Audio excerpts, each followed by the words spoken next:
सरपंच बनाना ओ भैया।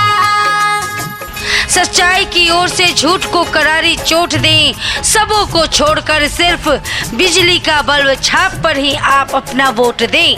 इसीलिए तो हर मतदाता कह रहे हैं कि इस बार वोट कहां पड़ेगा। जी हां, बिजली के बल्ब छाप पर वोट पड़ेगा। माताओं बहनों के वोट कहां पड़ेगी? बिजली के बल्ब छाप पर पड़ेंगे। छात्र नौजवानों के वोट कहां पड़ेंगे? बिजली के बल्ब छाप पर पड़ेंगे। बुजुर्ग बुद्धिजीवियों के वोट कहां पड़ेंगे? बिजली का बल्ब छाप पर पड़ेंगे।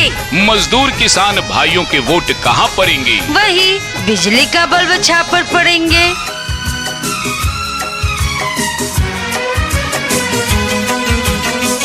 पंचायत मटियारी से सरपंच बनाना भैया के काम है इंसाफ दिलाना।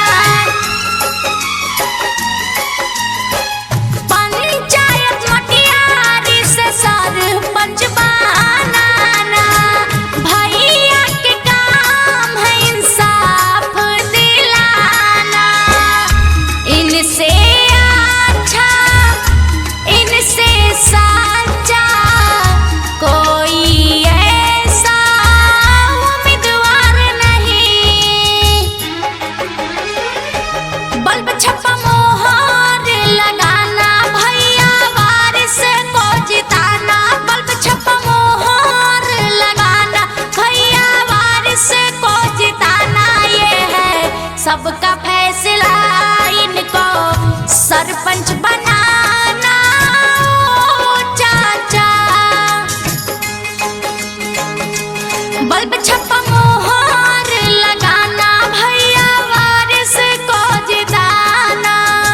याद रखिए मतदाता साथियों, मत पत्र के क्रम संख्या 4 पर अंकित है आपका, हमारा, हम सबों का जाना पहचाना बिजली का बल्ब छाप। बिजली का बल्ब छाप।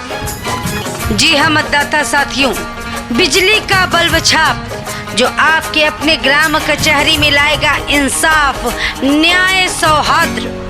बिजली का बल्ब छाप जो माताओं बहनों के मान सम्मान की रक्षा करेगा।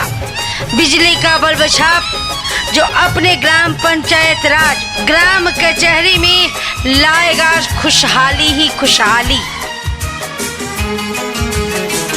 कर्मठ सुयोग उम्मीदवार है ये नेता, आप सबका ये तो है भैया चाहेता।